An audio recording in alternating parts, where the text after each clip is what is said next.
This conference will now be recorded. Hello बच्चे, कैसे हैं? तो आज का एजेंडा हम इलेक्ट्रोकेमिस्ट्री 8th में जाएंगे। मेरे हिसाब से अभी इसमें कम से कम 3 सेशन और लगेंगे, 11 के करीब लगेंगे।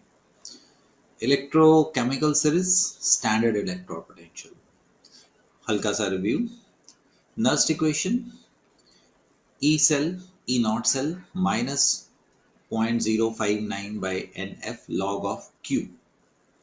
Remember this can be written for half cell और complete cell. हाफ सेल के लिए आपको सदा रिड्यूस्ड फॉर्म में इक्वेशन लिखनी होगी, तो आपने इसको लिखना है। E naught cell at equilibrium is 2.303 RT by NF log K. Remember equilibrium पे E cell 0 होगा, E naught कभी 0 नहीं हो सकता है, right? E cell is also equal to 0.059 by n log k। तो log k हम निकाल सकते थे इस प्रकार से, ब्रदर हमने निकाला था इस रिलेशन से। फिर E naught is the standard EMF, delta G naught को आप log k से रिलेट कर सकते हैं, आप log k को E naught से भी रिलेट कर सकते हैं, ऐसा हमने किया था। तो दोस्तों हमने खूब सारी इक्वेशंस, क्वेश्चंस कल हमने किए थे। 2-4 प्रॉब्लम्स और कर लेते हैं, 2-4 प्रॉब्लम आपको होमवर्क के रूप में दे देते हैं। तो पहला क्वेश्चन लेके आया हूं और सुनो, ये क्वेश्चन सारे करने हैं, अदरवाइज नर्स्ट इक्वेशन आपसे थोड़ी सी दिक्कतें आ सकती हैं। तो जब आप खूब सारे क्वेश्चंस करते हैं तो आप एग्जामिनेशन में उतने ही कंफर्टेबल होते हैं, आप अंडरस्टैंडिंग में भी उतने ही ज्यादा कंफर्टेबल होते हैं। तो प्लीज इसको हमें देखना चाहिए प्रैक्टिस के लिए। Calculate the reduction potential of the following electrode: platinum, chlorine 2.5 atmosphere, HCl इतना। तो बेटे इसमें आपकी जो इक्वेशन बनेगी, आपको सिखाया गया था, वो रिड्यूस्ड फॉर्म में बनने वाली है इस प्रकार से। इसकी फिजिकल स्टेट एक्वस और इसकी फिजिकल स्टेट गैसेस होगी। यहाँ पे मैं सिखाना चाह रहा हूँ treat pressure of gases as concentration. इसके लिए ये मैं क्वेश्चन लेके आया हूँ। तो अगर मैं इसके लिए नर्स्ट इक्वेशन लिखता हूं, ई सेल, सेल ना भी लिखें तो भी चलेगा, ई नॉट जो कि 1.36 वोल्ट है, दे रखा है, minus 0.059 by 2, right, log of concentration of chloride ion का square divided by pressure of chlorine आप लेने वाले हैं। ये सिखाना चाह रहा था इस क्वेश्चन के माध्यम से, treat pressure of gases as concentration. Once you do that, उसके बाद तो हम आपको बस वैल्यू पुट कर देते हैं, बाकी आप होमवर्क में करते रहेंगे। 0.0295 लॉग ऑफ 10⁻⁻² का स्क्वायर, समझ पा रहे हो, डिवाइडेड बाय बेटा party 2.5। Rest do it yourself और हमें आप आंसर बताएंगे। Question has been solved. Do it. Write in your notebook. That's a must for you people. Read the question. Discuss करते हैं। मैंने कहा कुछ क्वेश्चन को मैं डिस्कस करूंगा, कुछ को आपको होमवर्क देंगे। Calculate the electropotential of silver electrode dipped in 0.1 molar of silver nitrate, assuming silver nitrate to be completely dissociated. तो आई होप आपको अब ये समझ आ रहा होगा कि हमें नर्स्ट इक्वेशन लिखनी होगी। कैसे लिखनी होगी वो अगले पेज पे होगा, मैं ये सॉल्व नहीं करूंगा। At what concentration will this cell have potential of 0 volt? तो इस वक्त आपको ई सेल को 0 लेके आपको कॉन्सेंट्रेशन ऑफ सिल्वर आयन लिखनी है, दोबारा नर्स्ट इक्वेशन लिखनी है। आप खुद करेंगे और करने के बाद आपका यहाँ पे सॉल्यूशन दिया गया है, right. Solution has been provided, तो जैसे हम करते हैं, बट मेरे हिसाब से पहले आप खुद करने वाले हैं बेटा पार्टी। मैं खूब सारे क्वेश्चन लेके आया हूँ आपके लिए, तो अब ये इक्वेशंस, ये क्वेश्चंस आपको होमवर्क के रूप में दे रहा हूँ, ठीक। That is homework complete sir. आप जानते हैं कैसे किए हैं, खूब सारे क्वेश्चन कर चुके हैं और अगर कोई कंफ्यूजन हो तो आपसे ये शेयर किया जा रहा है। होमवर्क, कोई मुश्किल क्वेश्चन होगा तो मैं रुकूंगा, अदरवाइज हम ऐसे ही चलते रहेंगे। राइट, सॉल्यूशंस प्रोवाइडेड, ये भी नॉर्मल है, रूटीन है। होमवर्क, इस केस में आपको ई नॉट सेल निकालना है कॉपर माइनस मैग्नीशियम के लिए, बाकी सब कुछ वही है। E is equal to E not minus 0.059 by 2 magnesium magnesium plus 2, right? Log of species getting oxidized 10 raised to power minus 3 divided by species getting reduced 10 raised to power minus 4, ठीक, 10 raised to power minus 4, you will do it। खूब सारे questions लेके आया हूँ, इसमें से काफ़ी आपके एनसीईआरटी में से भी हैं, आंसर्स प्रोवाइडेड। स्टैंडर्ड है बेटे, कोई नई चीज़ होगी तो मैं रोक दूंगा। होमवर्क, याद रखना सिल्वर की कॉन्सेंट्रेशन को स्केयर करना, बस इतना ध्यान करना। Homework, remember, treat pressure as concentration, बस उसके लिए इक्वेशन लिख के आप उसको, अच्छा अगर बाय चांस इस वक्त उसने हाइड्रोजन दिया ना 0.8 एटमोसफेयर, कुछ ना दिया होता तो आप इसको 1 ले लेते, बट इस वक्त दिया है तो नर्स इक्वेशन में हम प्रेशर ऑफ हाइड्रोजन लेके चलेंगे।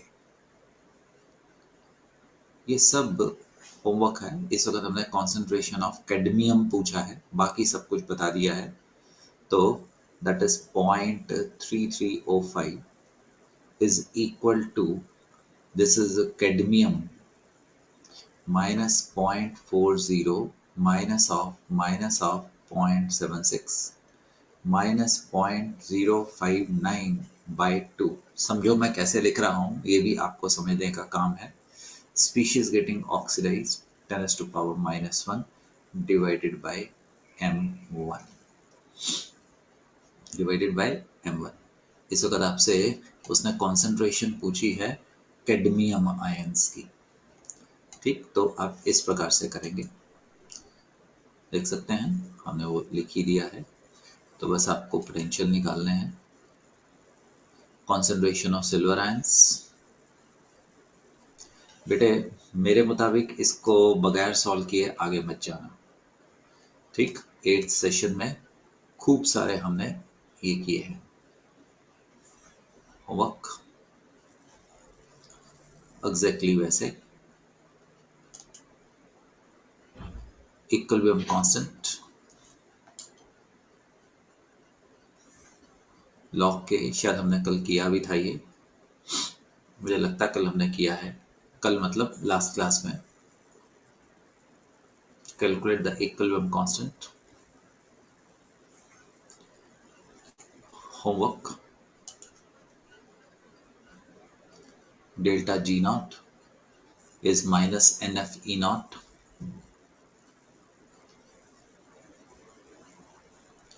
maximum work, मतलब he is asking delta G naught, ठीक है जी। होमवर्क, अरे इसके ऊपर मैंने इंपॉर्टेंट लिखा तो कोई बात तो होगी, आप क्वेश्चन पढ़िए।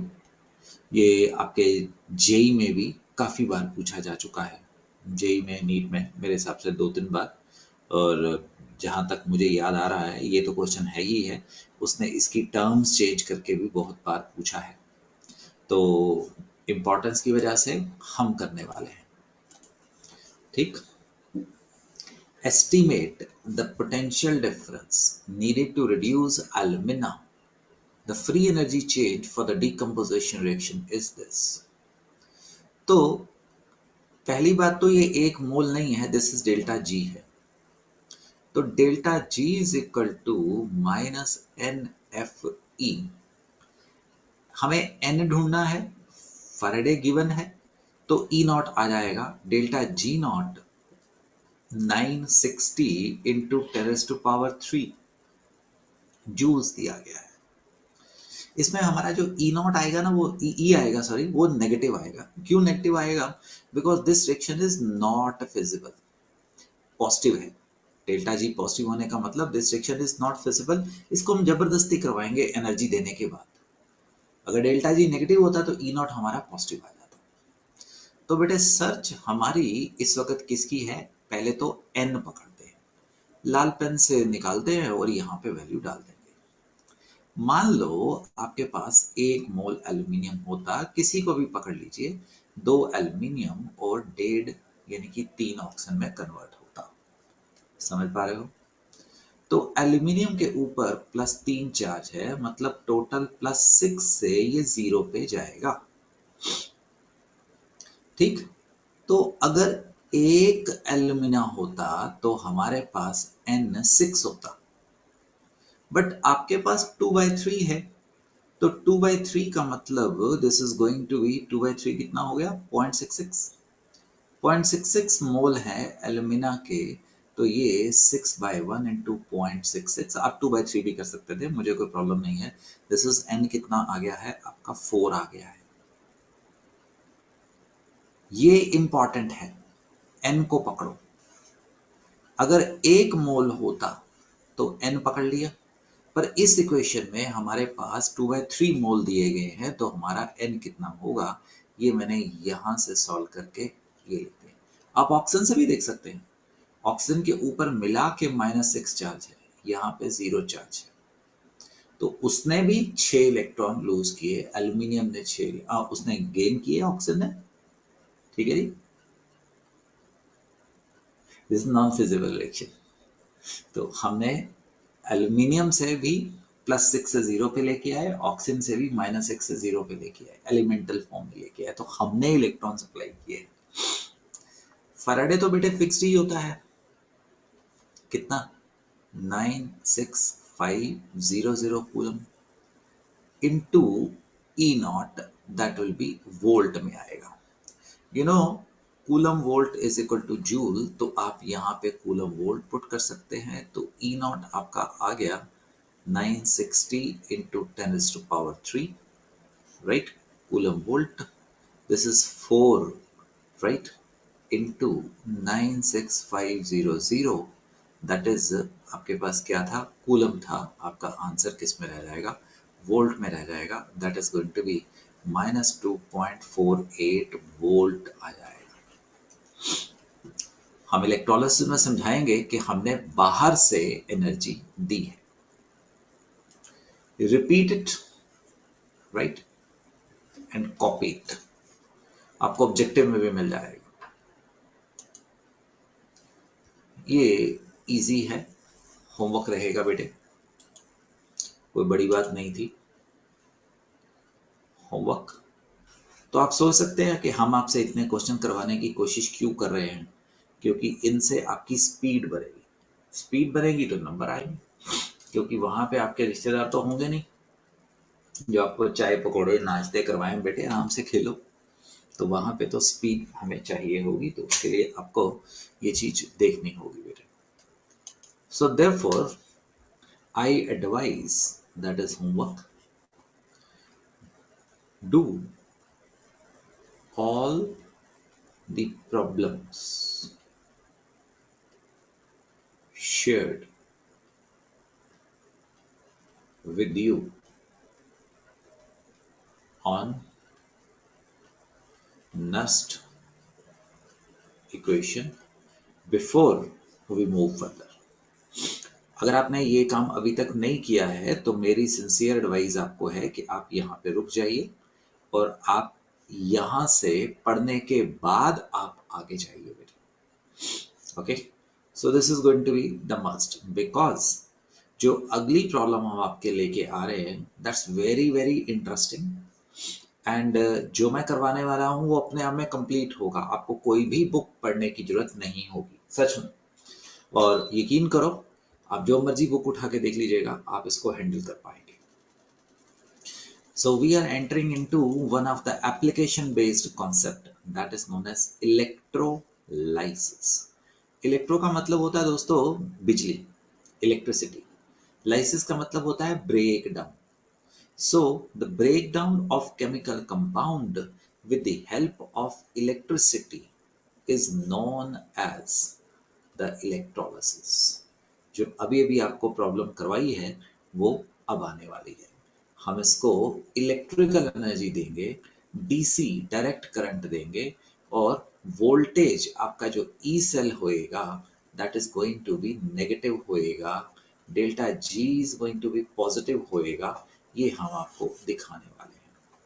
डेल्टा जी पॉजिटिव होएगा, ई हमें देनी पड़ेगी तो नेगेटिव होगा, और आपको डीसी वोल्ट देना पड़ेगा। टॉपिक बहुत इंपॉर्टेंट एंड बहुत इजी, सब कुछ यहाँ पे होगा, आपको कुछ और देखने की जरूरत नहीं है। हाँ, अपनी एनसीईआरटी के वो प्रॉब्लम्स भी मैं लेके आऊंगा यहीं पे ही, आपको एग्जाम्पलर रिवाइज करनी चाहिए मिनिमम, उसके ऊपर आप जहां मर्जी जाइए। इलेक्ट्रोलिसिस, पहला पॉइंट, अब की बार कैथोड पे नेगेटिव चार्ज होगा, केटायन आएगा और रिड्यूस्ड होगा। सी से कैथोड, सी से केटायन, राइट। अब याद करने के लिए केटायन के ऊपर पॉजिटिव चार्ज होगा तो कैथोड के ऊपर क्या चार्ज होगा, नेगेटिव चार्ज होगा। हम बाहर से एनर्जी देंगे, एनोड पे सदा एनायन जाएगा और ऑक्सीडाइज्ड होएगा। कॉन्ट्रास्ट बना रहा हूं आंखों के लिए, ए से एनोड, ए से एनायन। एनायन के ऊपर आप भूल नहीं सकते हैं चार्ज क्या होगा, नेगेटिव होगा, और एनोड के ऊपर चार्ज क्या होएगा पुत्रों, पॉजिटिव होएगा। दैट इज द गुरु मंत्र। कभी भूल गए इलेक्ट्रोलिसिस में कैथोड के ऊपर क्या चार्ज है, मास्टर ने कहा सी सी, कैथोड पे केटायन जाएगा, केटोन केटायन के ऊपर पॉजिटिव है तो कैथोड के ऊपर सॉरी नेगेटिव चार्ज होने वाला है। सॉरी, इसमें the delta G is positive. जो डेल्टा जी पॉजिटिव है ना, इनको बोलते हैं बेटे endergonic reactions. Endergonic reaction delta G positive होता है, that is these are non spontaneous, non spontaneous. तो अगर डेल्टा जी इनका पॉजिटिव है तो हमें इनको नेगेटिव बनाने के लिए ई नॉट को बाहर से देना पड़ेगा, जैसे अभी अभी मैंने एल्यूमिना का क्वेश्चन करवाया था। एंड रिमेंबर बेटे, it is carried out by direct DC, DC voltage only. AC से इलेक्ट्रोलिसिस नहीं होती है, लॉक किया जाए। एसी अपनी पोलैरिटी को रिवर्स करता है, मतलब कैथोड के ऊपर पॉजिटिव नेगेटिव अल्टरनेट करेगा। Every point is important. सुनो, मेरे हिसाब से आपको इलेक्ट्रोलिसिस के हर पेज समझने के बाद, पहले मैं बता देता हूं, इसको कॉपी करना चाहिए। और ये कोई इतना काम नहीं होता कि आपके कॉपी के एक पेज पे ही ये आए, राइट। ये बहुत कम जगह पे ये आ जाता है। Anion is attracted towards anode. Now you know charge opposite है। Cation is attracted towards cathode. ज्यादा दिमाग नहीं लगाना, मैं सब सिखाऊंगा, ये केस भी आगे सिखाऊंगा, अभी सिर्फ भूमिका बांध रहा हूं। एनोड के ऊपर पॉजिटिव चार्ज होता है तो एनायन जाके ऑक्सीडाइज हो जाता है। जैसे इस वक्त हमने मोल्टन NaCl लिया, पिघला हुआ NaCl लिया, तो क्लोराइड आयन जाके हमारा ऑक्सीडाइज हो गया। दो सोडियम ने दो इलेक्ट्रॉन खाए, राइट, और उसने सोडियम लिक्विड बना दिया, दैट मींस उसने रिडक्शन दिखाई। तो ओवरऑल रिएक्शन मेरा सोडियम एंड क्लोराइड टूट के सोडियम लिक्विड और क्लोरीन गैस बना गया है। आप चाहे तो आप उसको ऐसा भी लिख सकते हैं, ऐसा हमने बाहर डीसी वोल्टेज डायरेक्ट करंट के रास्ते से किया। ठीक है जी। तो वैल्यूज याद नहीं करनी है, आपको प्रोवाइडेड होंगी E naught sodium and E naught chloride. तो ई नॉट जो इसका सेल आएगा वो हमारे पास आ गया है -4.07, right? Sodium is reduced here, sodium is reduced, वो +1 से 0 पे गया, and chlorine is being oxidized, तो सोडियम का पोटेंशियल इतना है, क्लोरीन का पोटेंशियल इतना है, -4.07, E naught is negative, there is, therefore copy करिएगा, इलेक्ट्रोलिसिस में डेल्टा जी नॉट नेगेटिव बनाने के लिए हमें ऐसा करना पड़ता है। E naught is negative and delta G naught is going to be क्या होगा, पॉजिटिव होएगा। ये आपको मैं सिखा रहा हूं दो चीजें। For electrolytic cell voltage of battery is always going to be greater than E not. हम बाहर से एनर्जी दे रहे हैं, दैट इज द एजेंडा बेटा। एक बहुत बड़े साइंटिस्ट है, इनको इज्जत से देखा करो, माइकल फैराडे। ये 1790 में इस धरती पे इनका अवतार आया था।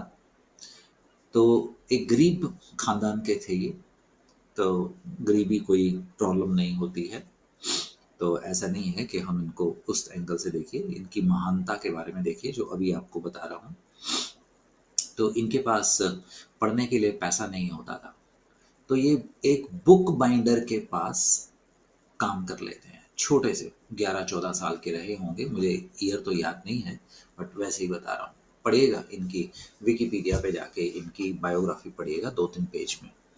तो होता क्या है कि ये बुक बाइंडर के पास काम करते हैं और वो वहाँ पे किताबें आया करती थी और वो किताबों को पढ़ते थे और इनकी नॉलेज बहुत बढ़ गई। एक दिन वो एक बड़े साइंटिस्ट, राइट, बहुत बड़े साइंटिस्ट, उनका जो असिस्टेंट था वो काम छोड़ के चले जाता है। उस बड़े साइंटिस्ट को एक अपने असिस्टेंट की जरूरत है। तो माइकल फैराडे सर उनके पास जाते हैं और उनको कहते हैं कि मैं आपका असिस्टेंट बनने में इंटरेस्टेड हूँ। वो लड़के को देखते हैं, उसका एजुकेशन बैकग्राउंड देखते हैं, तो उनको पहले तो हिचक होती है। फिर वो उनसे बातचीत करते हैं फैराडे सर से, तो उनको माइकल फैराडे बहुत ज़्यादा इम्प्रेस कर गए। तो उन्होंने माइकल फैराडे को टेम्पररी बेसिस पे हायर कर दिया। एंड कुछ समय के बाद माइकल फैराडे ने जो काम किया, जो पेपर पब्लिश किए, जो रिसर्च किए, वो ज़्यादा बड़े हो गए एज कंपेयर टू अपने बॉस। और इन्होंने ना तो सिर्फ रिसर्च की, डिस्कवरीज की, है ना, इन्होंने एक और चीज़ की। इन्होंने कहा कि मैं कोई भी चीज़ पेटेंट नहीं करवाऊंगा, बिकॉज अगर मैं कोई चीज़ पेटेंट कराऊंगा तो वो ह्यूमैनिटी की सर्विस के लिए नहीं आ पाएगी। तो इन्होंने जो भी रिसर्च की वो इन्होंने पेटेंट नहीं करवाई है। जो हमारे गाड़ियों में, हमारे इन्वर्टर्स में बैटरीज होती हैं, वो माइकल फैराडे सर की देन है।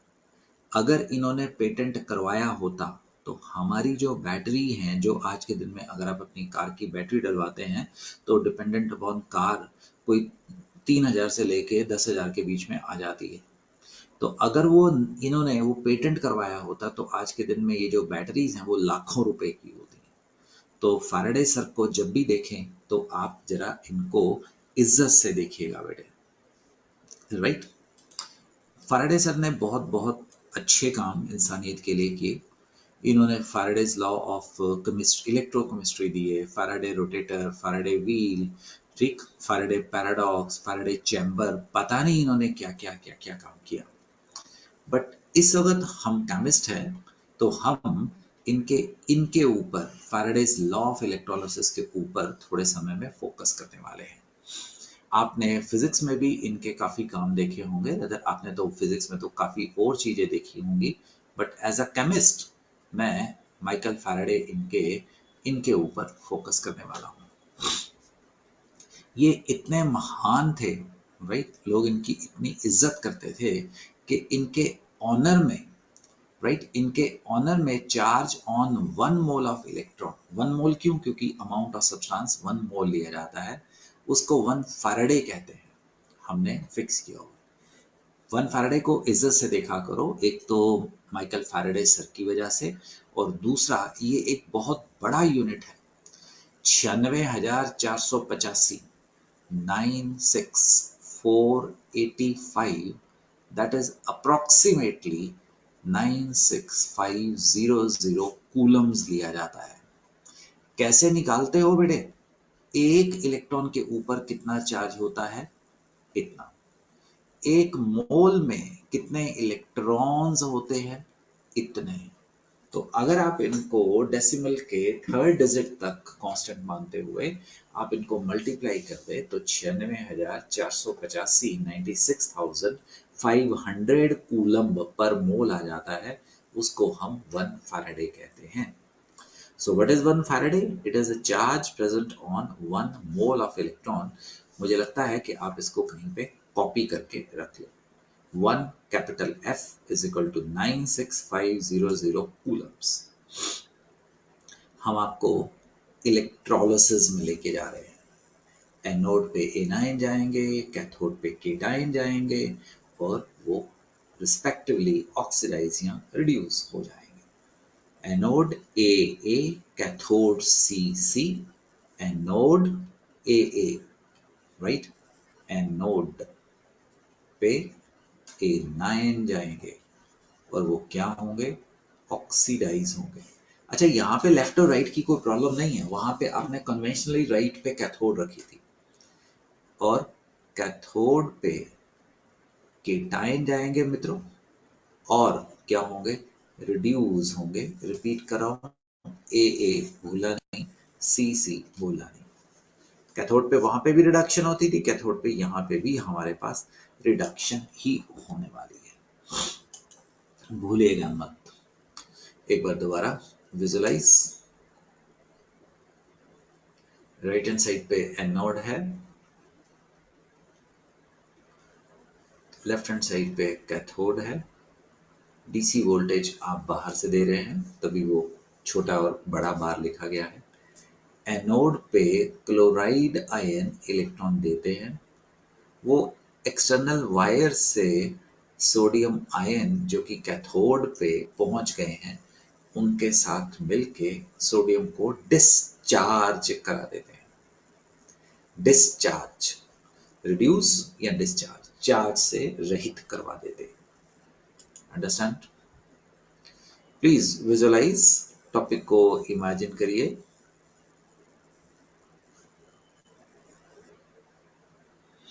पहले बिखरे हुए हैं, अब देखिए सोडियम कैसे चला गया, पर रेड कलर का और ब्लू कलर का। जब आपने करंट लगाया तो ऐसे, और क्योंकि उनके ऊपर ऑपोजिट चार्ज है तो वो क्लोरीन को ऊपर उड़ते हुए दिखा रहे हैं, बाहर निकलते हुए दिखा रहे हैं। नोटिस माइक्रोस्कोपिक लेवल पे हम आपको क्या दिखाना चाहते हैं। तो हम आपको फैराडे सर के लॉज में लेके चलते हैं। माइकल फैराडे ने 2 लॉ दिए, the first law and second law. बहुत इंपॉर्टेंट, बहुत इजी, बहुत इंपॉर्टेंट, बहुत ही easy. Michael Faraday performed a large number of experiments during 1833 and 34 on electrolysis and summarized the result in the form of 2 laws known as Faraday's law of electrolysis. और मजेदार चीज ये, जब sir electrolysis के ऊपर experiment कर रहे थे ना, तो उनको ये स्टेबल बिजली का सोर्स भी नहीं मिलता था। आप सोचते हैं बिजली क्या चीज है, बैटरी होगी, बिजली से ले रहे हो। अरे भाई लोग, बात कर रहे हैं वहां से 200 साल पुरानी। 200 साल पुरानी इमेजिन करके देखो, हमारे देश में तो वो चल रहे थे घोड़ा गाड़ी, बैलगाड़ी, ठीक। डॉक्टर होने की तो बहुत दूर की बात थी, तो लेबोरेटरी हमारे देश में कहाँ थी। तो ये लोग, फैराडे सर के जैसे, ये लोग बिजली कहाँ से लाते होंगे स्टेबल 200 साल पहले। तो इनको तो सलाम किया करो बेटे। ये क्या है? Faraday first law, everything to be copied and everything is very important.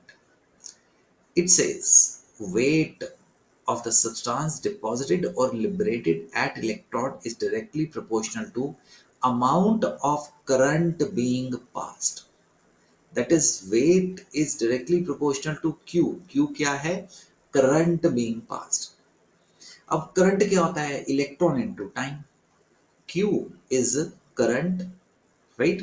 Ampere into time. तो Q के जो हमारे ये होएगा ampere into second, ampere into second. तो W is directly proportional to I into T. Remember, T सिर्फ second में लेना है, एम्पेयर सेकेंड, क्योंकि कूलम बनेगा अभी। ठीक। और फैराडे सर लेके आए constant Z, Z, right, Z, where Z is known as बच्चों इलेक्ट्रोकेमिकल इक्विवेलेंट। मैं एब्रीवेटेड फॉर्म में लिख रहा हूं, electrochemical equivalent. What is electrochemical equivalent? This is chemical equivalent, E कह दो, और इक्विवेलेंट वेट कह दो, divided by a constant Faraday. Faraday Faraday is 96485। Yup, क्या था ये? कूलम्स पर मोल, ऑब्वियसली वो छोड़ देते हैं।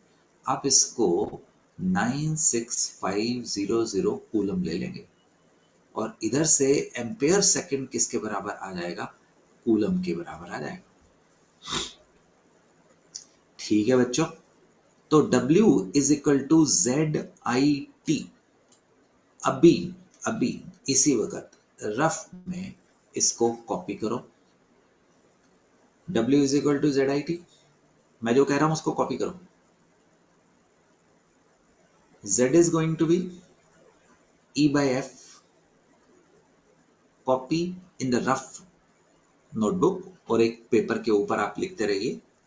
यकीन करिए फायदा होएगा, बहुत ज्यादा फायदा होगा, और इतना फायदा होगा कि आपको ये लिखने की भी जरूरत नहीं पड़ेगी। आप बस इसको अभी सिर्फ मेरे कहे पे इसको लिख लीजिए। ठीक है जी, just write it down. Done. अब equivalent weight is equal to atomic weight by valency, or you call it n factor. n factor will be the charge। अभी अगले पेज के ऊपर दिखाता हूं बेटे, ठीक है जी। अब अगले पेज के ऊपर दिखाता हूं, just copy IT by F, और remember T is going to be seconds only। ये भी लिख लीजिएगा चौथी चीज, और ये भी लिख लीजिएगा पांचवी चीज। थोड़ा सा आपको इक्विवेलेंट वेट के बारे में रिवाइज करवा देता हूं। इस वक्त जो मुझे चाहिए सिर्फ उसी को करवा रहा हूं, चिंता मत करो, उससे आगे नहीं लेके जा रहा हूं। And do copy on the rough page, do copy on the rough page, तभी आगे जाइएगा। मैंने आपको सोडियम के ऊपर चार्ज 1, इक्विवेलेंट वेट होता क्या है? A by N, where A is the atomic weight। Magnesium के ऊपर चार्ज, एल्यूमिनियम के ऊपर charge as well as mass, calcium and chromium. यकीन करना बाकी तो आपको याद होता है, बट आप इस वक्त मेरे कहे पे बस मान लीजिएगा। क्रोमियम और मैंगनीज को थोड़ा सा ध्यान से देख लीजिएगा। Cm क्रोमियम 52 है और मैंगनीज 55 है, काम आएगा। कुछ बता रहा हूं, मैंने आगे चीजें देखी हुई हैं तो बता रहा हूं, right. 8, 9, 10, silver 108, barium 137, gold 197, mercury 200 and lead 207। भले ही याद मत करो, बट इसको एक पेपर के ऊपर लिख के तैयार रहो, काम आएगा। ठीक है जी, तैयार रहो, काम आएगा। Copy it. मैं बता रहा हूं किस दिन सिल्वर का 108/1 काम आएगा, कॉपर का 63.5/2। कॉपर कभी कभार +1 में भी होगा तो बता दे, आपको पता लग जाएगा, दैट इज 63.5/1 हो जाएगा। तो बेटे रिपीट करता हूं, इसमें से silver, barium, gold, mercury, lead, zinc, बाकी तो काफी ज्यादा यूज होंगे, तो फिर भी आप इनको एक बार देख लीजिएगा। तो बच्चा पार्टी हमने किया W is equal to ZIT, W is equal to EIT by F। ये आ गया था, ये किया ना आपने, अभी लिखा हुआ देखो। अब ये भी लिखा होगा, ठीक है जी। अब देखो पुत्रों, मान लो if IT is equal to Q is constant, मेरे पास डिफरेंट सेल्स हैं, ठीक है जी। तो मैं उसमें से सेम Q पास कर रहा हूं। तो फैराडे तो जनाब कहता है मैं तो सबके लिए बराबर हूं, जैसे आपके घर में पेरेंट्स हो गए, सारे भाई बहन के लिए बराबर है। तो W is directly proportional to क्या हो गया, इक्वलेंट वेट नहीं आ गया, है ना। W is directly proportional to क्या आ गया, इक्वलेंट वेट आ गया। इसका क्या मतलब हुआ, ऐसे ही बोल दिया, ज्यादा सोचा नहीं। सिल्वर का इक्वलेंट वेट 108 है, ठीक है जी, ज्यादा सोचा नहीं। जिंक का इक्वलेंट वेट 32.5 है, राइट। कैल्शियम का इक्वलेंट वेट इज 10 है। एल्यूमिनियम का इक्वलेंट वेट इज 9 है, एंड सो ऑन। तो अगर मैं same amount of current different बर्तन में पास करूं तो वेट ऑफ सिल्वर ज्यादा आएगा, वेट ऑफ जिंक कम आएगा, वेट ऑफ कैल्शियम कम आएगा, और वेट ऑफ एल्यूमिनियम कम आएगा। समझे, because weight is directly proportional to equivalent weight. ये क्यों करवा रहा हूं, कुछ तो काम होगा, यस है, क्योंकि मैं आपको यहां पे लेके आ रहा हूं। फैराडे सर का सेकेंड लॉ के ऊपर आ रहा हूं और समझा मैं चुका हूं, बस रीड करना है। It says if same amount of current, right, Q is equal to I into T, is being passed through different electrolyte solution, then amount of substance deposited or liberated is directly proportional to its equivalent weight. W is directly proportional to E, तो अगर आपके पास दो हुए तो proportionality constant cancel हो जाएगी, W1 by W2 is equal to E1 by E2। और please Michael Faraday का इनका सेकेंड लॉ भी लिख लीजिएगा। जो थॉमस अल्वा एडिसन थे ना, वो बिजनेसमैन थे, उन्होंने हर चीज को पैसे के एंगल से देखा, बहुत अमीर भी बने। जो निकोल टेस्ला थे, जो माइकल फैराडे थे, इन लोगों ने कभी पैसे के लिए नहीं सोचा। तो निकोल टेस्ला ने कई साल पहले, जब कोई सोच भी नहीं सकता था, उन्होंने बता दिया था कि हम मार्स पे बैठे हुए धरती पे बात करेंगे। उन्होंने टेलीफोन के बारे में इमेजिनेशन कर दी थी। तो हम जब थॉमस अल्वा एडिसन की बात करते हैं तो हम इतना उनको मतलब इज्जत से बात नहीं करते। जब माइकल फैराडे, निकोल टेस्ला की बात आती है तो हम सिर्फ ऐसे झुक जाता है। आइंस्टाइन के नाम उनके आगे हमेशा सर ही निकलता है, कोई नहीं बोला आइंस्टाइन ने ये किया था, वो तो ऐसा था, वो ऐसे थे, इज्जत से नाम आती है बेटे। तो ये आवाज अगर आपके पास पहुंच रही है तो आप में से कुछ लोग पैसा कमाने के लिए जाएंगे, जो कि ज्यादातर होंगे, भीड़ पैसा कमाने के लिए कोशिश करेगी। बहुत कम लोग इंसान के लिए काम करने, ट्रुथ को, सच्चाई को ढूंढने में जाएंगे। आई विश कि मेरी आवाज जो आपके पास पहुंचे तो आप सच्चाई को ढूंढने के लिए साइंटिस्ट बनने की बात करें, ठीक, ताकि आपके नाम के आगे भी हम हमेशा सर मैम दिल से लगाएं। समझ गए ना। तो सर तो एक चोर को भी लगा सकते हैं क्योंकि वो डंडा कमांड करता है, बट जैसे ही वो जाएगा वहां से तो कौन उसकी इज्जत करेगा। बट माइकल फैराडे को, इनको मरे हुए को भी इतने साल हो गए होंगे, 150 के आसपास साल हो गए होंगे, तो भी हम इनकी इज्जत से बात कर रहे हैं। तो ये वही चीज मैं आपको दिया हूं, जो जिसका इक्वलेंट वेट ज्यादा होगा उसका उतना ही वेट डिपॉजिटेड ज्यादा होगा। Please read it thoroughly. Try to understand it. This will be really important. Important information, additional information सुनो, मैंने आपसे कहा है कि आपको सारी चीज कॉपी करनी है, right from electrolysis. Every single word has to be copied. Okay? Every single word. Additional information, it's extremely important and easy. One equivalent यानी कि one equivalent weight that is 9 gram of aluminium, 12 gram of magnesium, it is 63.5 by 2 gram of copper, 65 by 2 gram of zinc. बेटे ये क्या है? ये एक equivalent है इन substances का, राइट?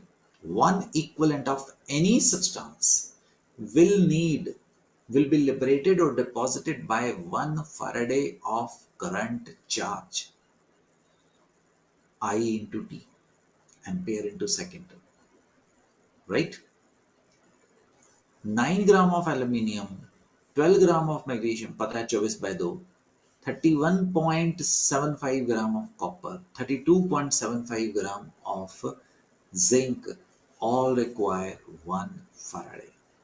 सुनो, इसको कॉपी करो अभी, ठीक? नहीं भी समझ आया तो कॉपी करो, अगले समझ आएंगे आप, पर कॉपी करो ताकि अभी भी आप कॉपी करें, आगे फिर आप कॉपी करें, तो उससे हमें बार बार फायदा हो रहा है. तो अब गैसेस की भी बात कर लेते हैं. You remember 1 mole of gas 22.4 litre STP पे होती है. तो सुनो, हाइड्रोजन का इक्विवेलेंट वेट इज 1 ग्राम. तो अगर हाइड्रोजन का हम 2 ग्राम देखें तो 22.4 लीटर होगा एसटीपी पे. इसका 1 ग्राम 11.2 लीटर के बराबर होगा. क्लोरीन का इक्विवेलेंट वेट इज 35.5. मुझे कैसे पता? क्लोराइड एक चार्ज होता है ना, तो 35.5 है. पर जब आप क्लोरीन को देखते जाते हो तो वो Cl2 के जैसे मिलती है.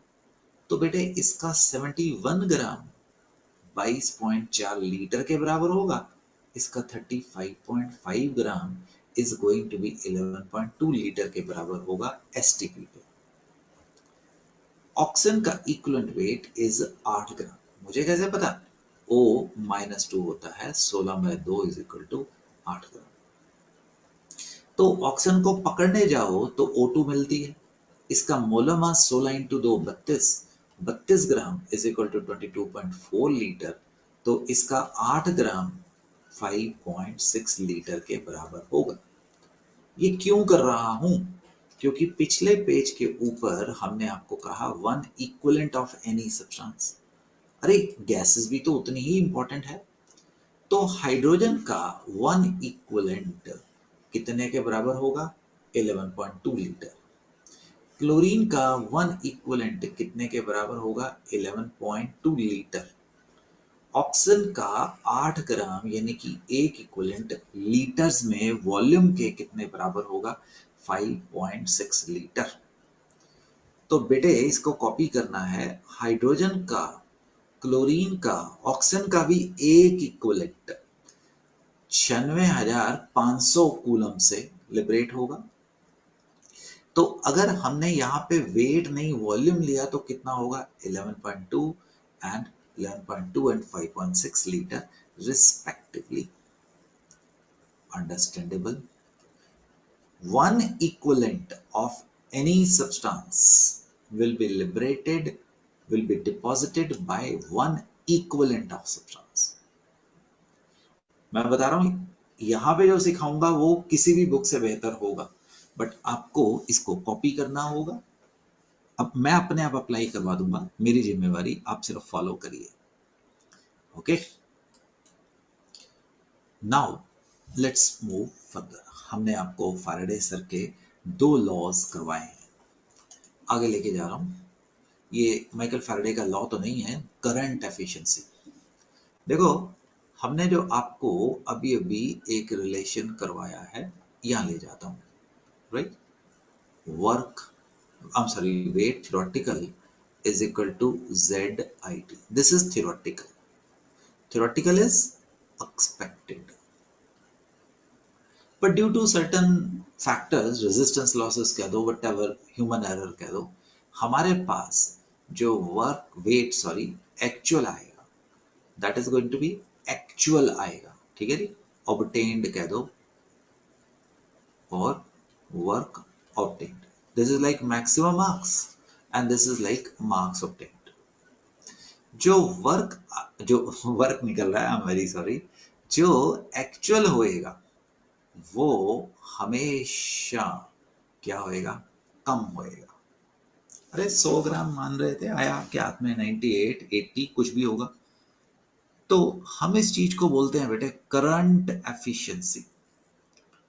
Current efficiency, it is defined as ratio of substance liberated, W, it is going to be theoretical आना चाहिए था, और W liberated कह दो या actual कह दो, ये फ्रैक्शन होगी, into 100 is going to be the current efficiency, ऐसे ही ईटा कह दीजिए। Actual mass by theoretical mass into 100 is going to be the current efficiency. अब हमने फैराडे सर के फर्स्ट लॉ किया, W is equal to ZIT, it is W is equal to A by N, IT by F, F is going to be 96,500 coulomb, T only in seconds में लेना है।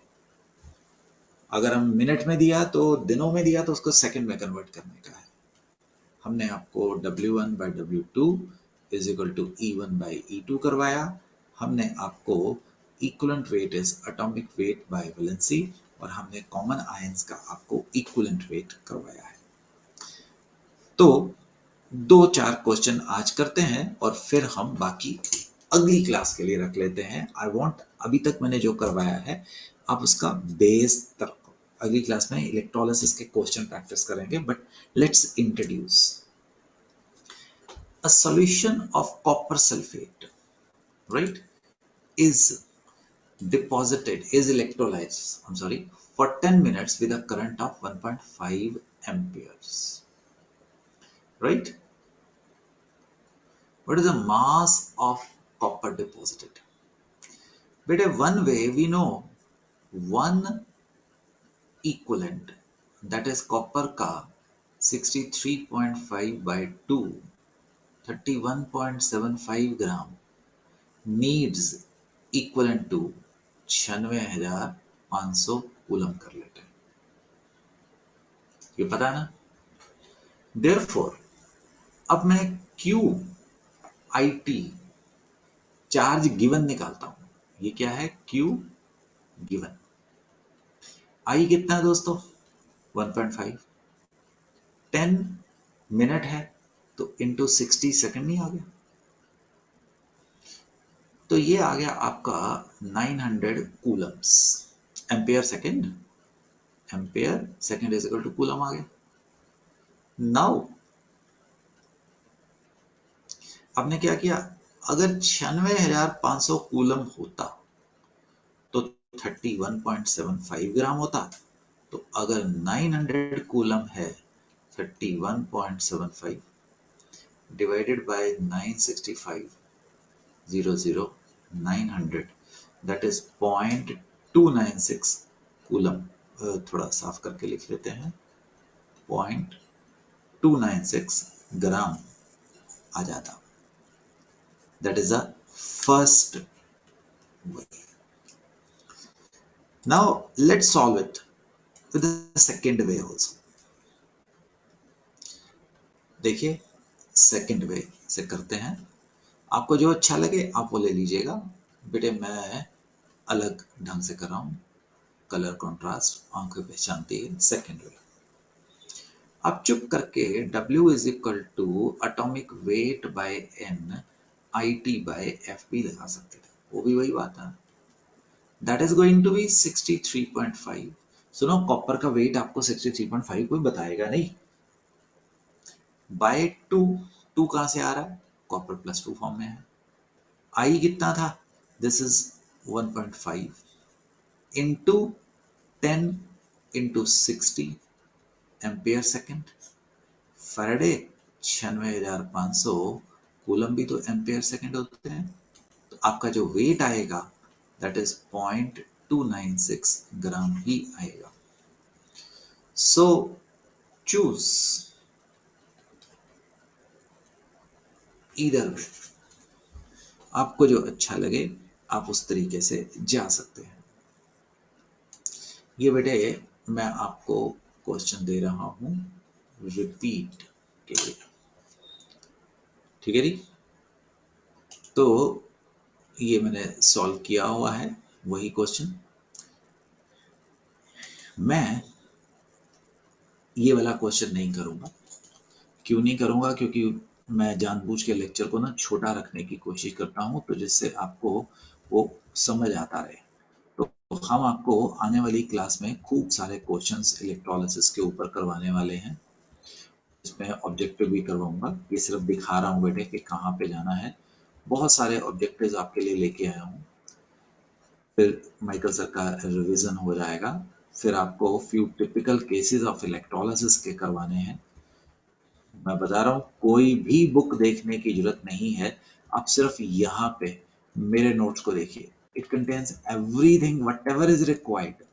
ठीक, मैं सब यहाँ पे लेके आया हूँ इलेक्ट्रोलिसिस के।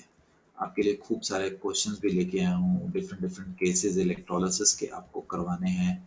ठीक, ये हमारा आने वाले उसमें काम होने वाला है, डिफरेंट केसेस ऑफ इलेक्ट्रोलाइसिस। कुछ एक कॉन्स करवाऊंगा आपके एनसीईआरटी के और आपके जेई के नीट के क्वेश्चन करवाने वाले हैं। तो बच्चों यहाँ पे हम थोड़ी सी ब्रेक लगाएंगे और यहाँ से हम आगे जाने वाले हैं बेटे। राइट, ये क्वेश्चन तक मैंने करवाया है, यहाँ से मैं आपको आगे लेके जाऊंगा। तो तब तक के लिए दोस्तों जय Hind, and see you again with electrochemistry 9th very soon. Complete it, my dear friends. Jai Hind and Sudhanshu Jetli signing off. Bye bye. God bless you.